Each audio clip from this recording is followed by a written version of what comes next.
Mga mommies, team normal ba kayo or team CS? Hi everyone! I'm Doc RB, your high-risk OBGYN. Bago niyo sagutin yan, pag-usapan natin kung anong difference nilang dalawa. Unahin natin ang normal delivery o ang panganganak kay baby na dumadaan sa puwerta or sa birth canal ng nanay. Mas mabilis ang recovery, mas maagang makakagalaw si mommy, at mas maaga niyang mayayakap at mabibreastfeed si baby. Pero mommies, real talk lang tayo.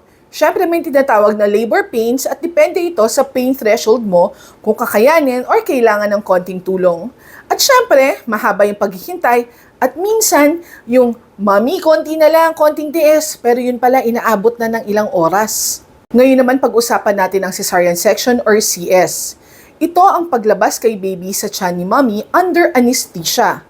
At ginagawa ito kapag mayroong mga obstetrical or mga medical reasons para mas maging safe si mommy at si baby.